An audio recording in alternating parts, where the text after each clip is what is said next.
Welcome back, everybody, to the Marketing Rules podcast. And today I am joined by Dualta Doherty from RecWired and all kinds of other places as well. It is an absolute pleasure to have you on the podcast today. Usually we ask kind of our guests to say, give us a little bit of kind of about that background if they don't, if our listeners and our audience don't know anything much about you. But I would imagine most people listening would know who you are. So just going to give us a brief kind of recap of kind of, you know, of yourself and the businesses you're involved with and a little bit about your background.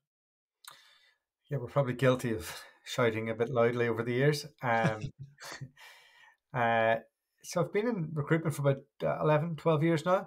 The last 2 years, a bit of a blur for a lot of us. Started in Australia, one of the big businesses.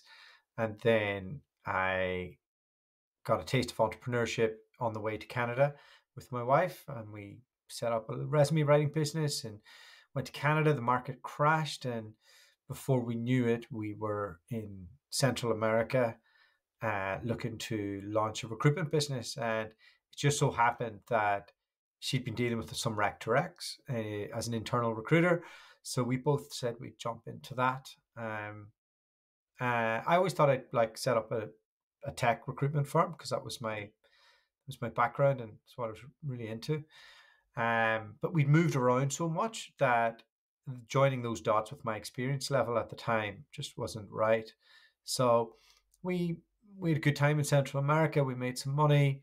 We moved back to Europe and Charlotte fell pregnant. So then I had to explore this whole way of replacing her in the business. And that led us to the 4-hour work week and looking at compartmentalizing different elements of the recruitment process and early stage outsourcing in 2016. And that got us our first hire.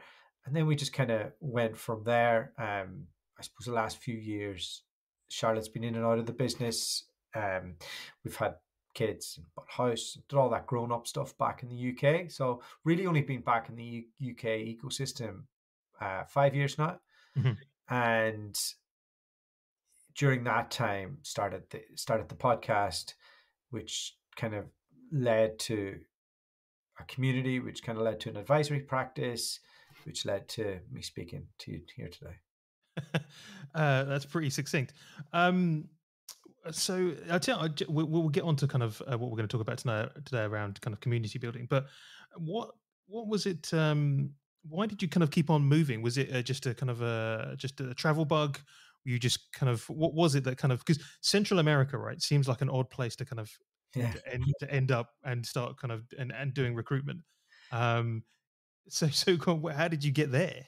So I'm obsessed with the digital nomad movement. I listen to like podcasts on it. I was always interested in location independent entrepreneurism. I just think that why would you, like, if you can and you don't have kids and you're young and all of this, why would you not take advantage of living in a cheaper place, learn different cultures, see different things, yet make New York money? And I suppose it's just the gamification of life, isn't it? And I suppose if I take a step back, my parents left Donegal when I was just finishing my degree. So from regional Ireland, and you know that's 10 generations of the Doherty family from that town. And when they went to Brussels, I then kind of did a part-time postgrad in marketing, which kind of led to a doctoral in working in a pub for a period of time.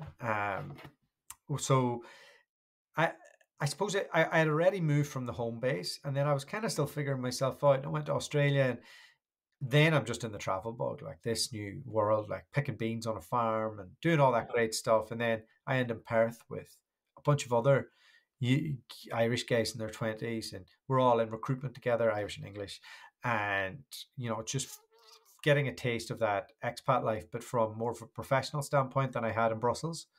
And yeah, it just seemed like, okay, well, where's the next boom? And you'll find that with a lot of recruiters who move abroad, they'll do a few years in Dubai, and then they might go to Oz, and they might go to US, and like, I suppose with us, I really wanted to test out like these different places and Mhm. just experience something different. I love it though. Love travel. How easy is it to set up a business in Central America? We didn't. So we had a Canadian registered business at the time. Right. We found this wonderful tax loop at the time that if you're outside of Canada and you have a business and you're non-resident, so we kind of ran that for a bit until we had to set up a grown-up company in the UK. Um, but I think if you wanted to live maybe tax-free in Central America, you can set up offshore corporations. There's digital nomad visas now available for the Caribbean, for lots of other entities as well. The problem is it's where you're banking. So if you do that there, you really need to be earning serious money and not the itty bitty placement here and placement there that we started off doing, because the banking charges would be too hard. So Yeah. the tax man will always get you unless you can have it fixed, you know. There's no getting away from it.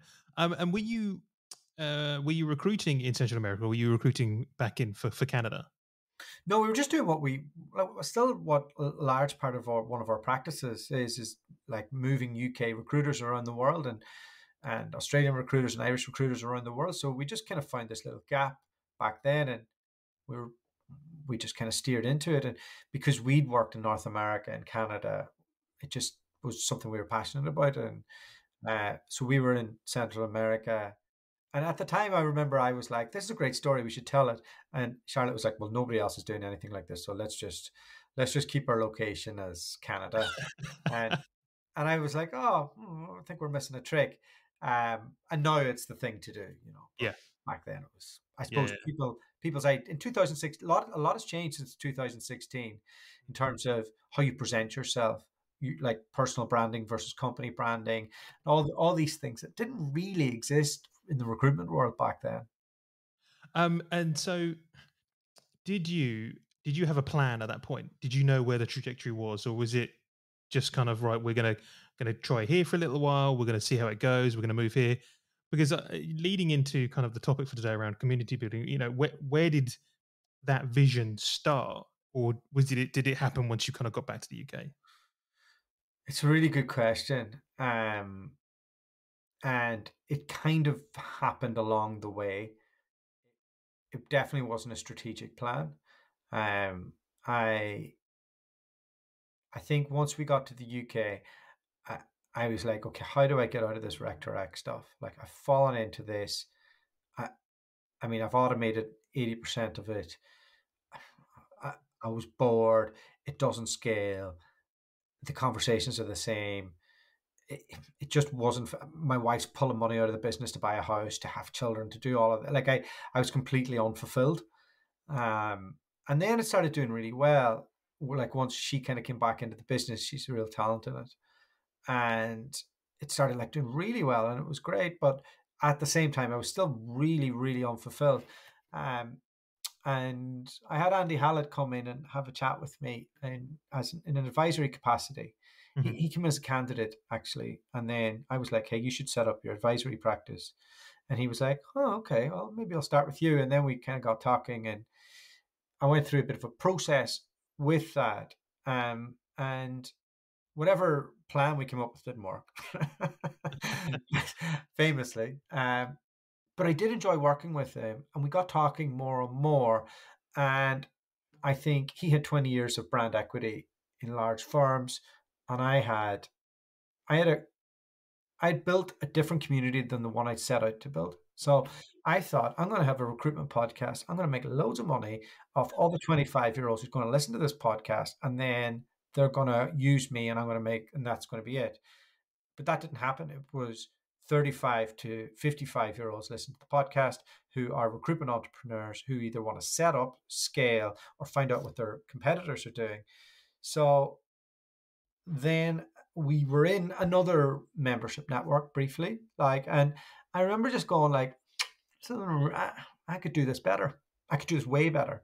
Mhm. And I used to study people like David Stephen Patterson in the UK, in the US, and I was watching what he was doing on Facebook, how he was engaging people and all the rest. And I thought, wow, that's interesting. But I'd like to do a bit of that, but I'd also like to do it for further up the food chain as well, bigger companies that are scaling, like our client list. So we had a client list, a listenership, and we then decided just over a couple of bottles of red wine to set up a WhatsApp group. And then that became four different WhatsApp groups and a vendor group. And it just went from there. And then I had a virtual team. I still do. So Andy was able to like jump in and use all our resources. And then Mhm. we worked out what he was good at, what Charlotte was good at, what I was good at. And then we figured out where the gaps were between the founders, the vendors. Yeah. And then it just so happened that like Andy does the advisory for bigger companies. And we kind of found our place doing advisory for startups and sub five billers Yeah. who want to have a profit centric boutique. And I, I'm really passionate about it, and we find ourselves in that world. Um, so it's a work in progress. It's definitely not the finished article, but we we got strategic, absolutely, from that moment of those two bottles of red wine uh, to this point. It's been a lot of work, and I have a very talented team that work for me. Um, my marketing manager is brilliant, Georgiana. She's trained in somebody who we've got as community manager, and she's brilliant as well. And then we've just basically managed to build up this really strong operational framework. And Charlotte and Andy are both quite strong operationally. Charlotte more so than Andy. Andy has his own strengths as well. So it's kind of just it's evolved, and we're at a good space with it all now, and kind of can see the trajectory of where it's going to go. Um, and it's interesting you manage that kind of you mentioned that strategic kind of aspect, and I suppose anyone who's kind of wanted to go down this route potentially themselves, is that something you would have preferred to have maybe done earlier, so you had much more kind of a vision, or do you think it's something that naturally was just going to come at a certain point when you hit critical mass? That's a really good question. I wasn't ready to do it earlier. Um, I think without Andy at that moment, I would have had too much imposter syndrome to do it.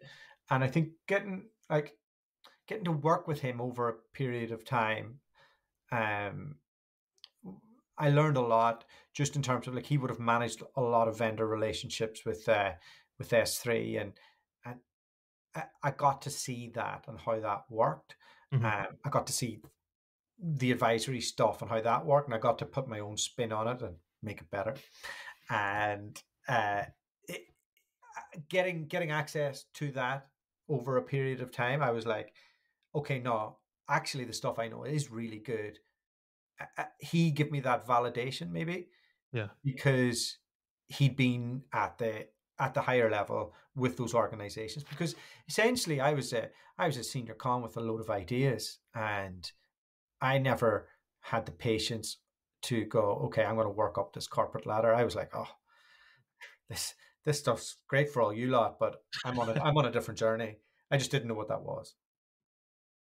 Um, and if you had the taking all that into consideration, if you had the opportunity to do it again, knowing what you know now, knowing the kind of experience you've gone through, where would you do it differently, or is the route that you took to kind of building this community perfect for you?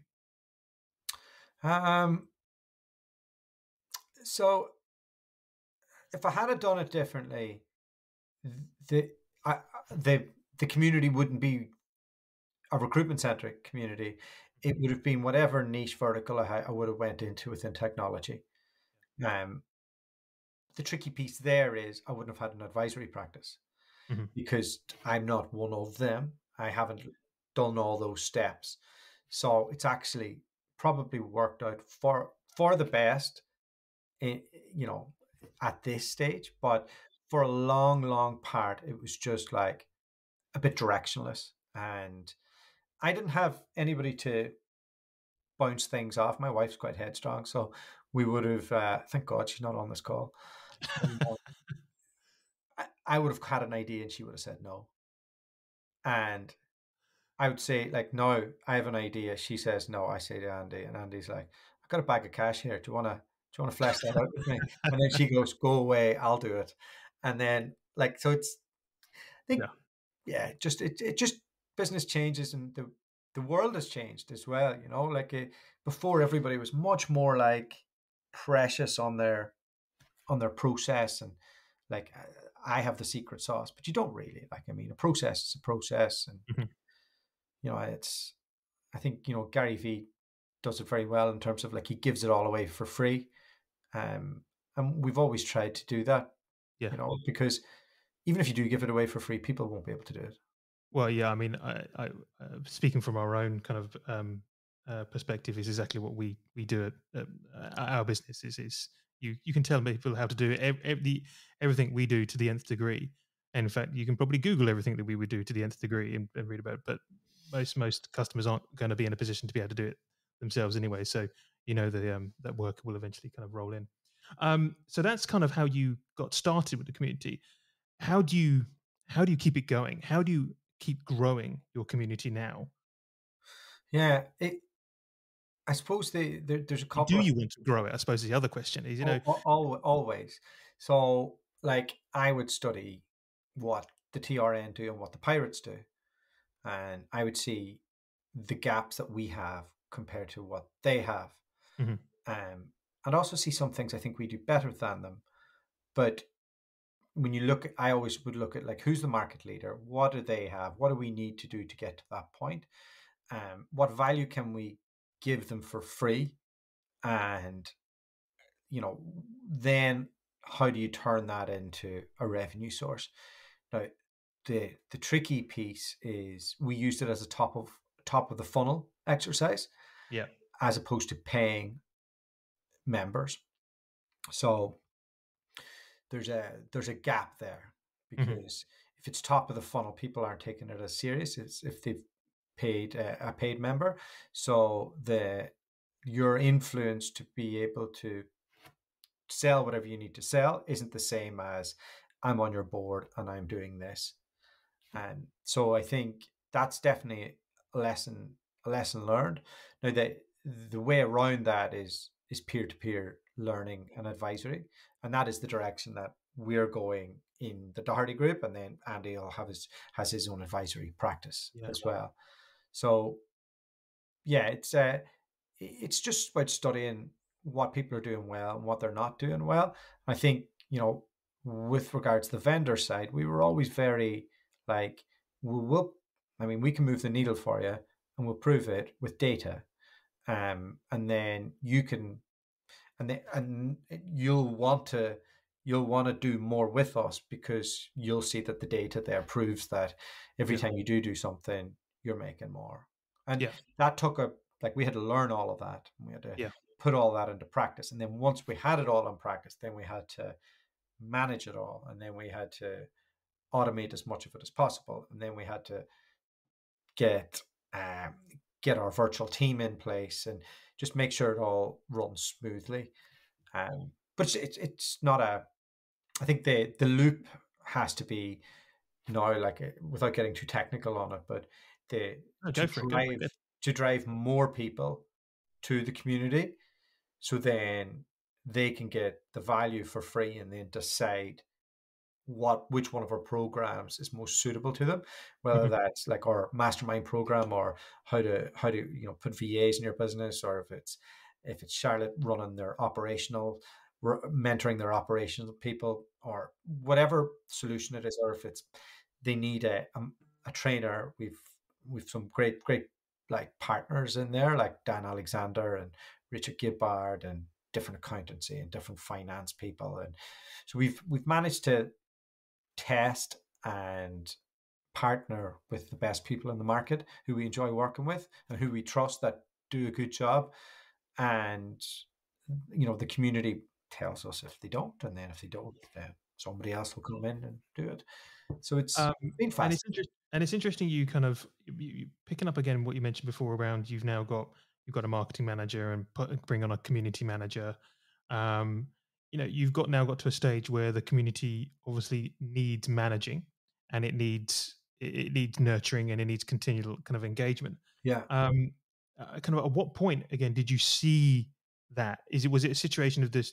You weren't able to kind of handle it yourself, or did you see, was there a call from the membership that they wanted more things from you, and so you needed to someone else to manage that? Um, no, that was looking at best practice. So, like in terms of what other people do well, events, virtual events, peer to peer learning, and treating the partners like they're not just there to buy the drinks. So we spent hours and hours and hours having meetings with partners, and we got a laundry list of what they didn't like and what they did like. Hmm. And everybody wants something for free that's not going to cost them any money, right? Uh, but usually it came down to that there was no data provided.